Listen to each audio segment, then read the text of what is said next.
awful lot of junk for my face. That's what old people do. They buy lotions and potions and stuff. I even steal some of hers.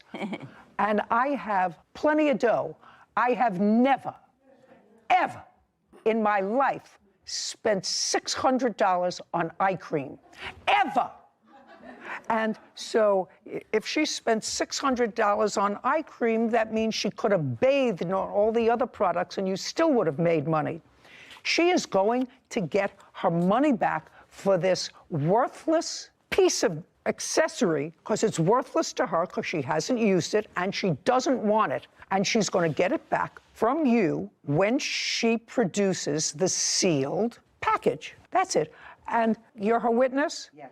Do you live close by to this shop? Yes. Do you still run that place when you're not sunning in Miami? No, and those are the only... Just a second. The answer is no. What happened to that business at that location? There's another operator coming in, and our contract ended recently. So there's another company coming in to run it. Sounds like such a Ponzi scheme.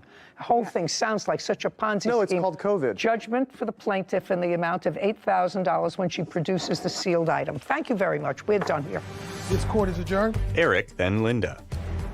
This woman clearly had a bad episode of buyer's remorse, was emotionally unstable, used somebody else's credit cards that claims to be her husband, and God only knows what other kind of schemes she's trying to pull. Well, I think the judge made a very sound decision because the guy is a total fraud. She actually took advantage of me and took my time for 3.5, almost 4 hours, asking me, what is this? How does this work? What is this? How does that work?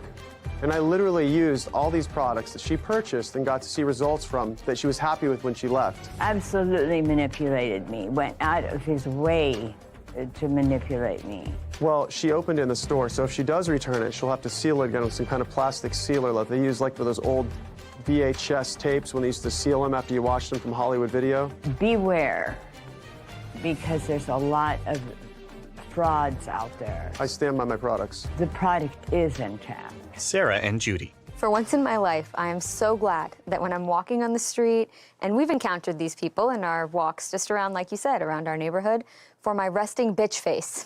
Because never once have they looked at me and said, she looks like an easy target for us to pull into the store. Not once. Would you give me an example of... Just, I think living in New York City as a woman alone, taking the subway for 3 years. I want you to look at me. No, I can't recreate it. You know it when you see it. You know it when you see it. I'm sure it's on one of our episodes. But I just am so disgusted with people like that know exactly what they're doing. He suns himself in Miami on the weekends, all on the backs of these poor older people who feel pressured, and maybe like she was saying, she lives with someone who's a recluse, who I'm sure she doesn't speak to that many people, and that's the whole scam. And I just feel so terrible that this guy takes pride in his business that is scamming people. It looks like a little bit of a shady business that he went into for $200,000, and now somebody else took it over. And not anyone with a last name. Yeah, There's never anyone with a last name involved in these things. People have to be careful. You know, in the law, caveat emptor, you know, let a buyer beware. That's okay. But this over-aggressive salesmanship reminds me, Sarah, of something that the Legal Aid Society, who were the defense team in family court, would argue in a closing statement in a robbery case to me. They would say to me, it's not a robbery. He was aggressively panhandling. That's what it was. It wasn't a robbery. It was an aggressive panhandle. This is just aggressive salesmanship, is what he's saying. Well, the line crosses between aggressive salesmanship and and what amounts to, at least in her case, and the case of at least 2 other people who went into that store, feeling that they were uncomfortable about leaving unless they purchased something. You know, you and I are tough birds. We would, you know, you say, well, we're leaving. Oh, really? We're not leaving until we buy something? Yeah, right. But some people can't do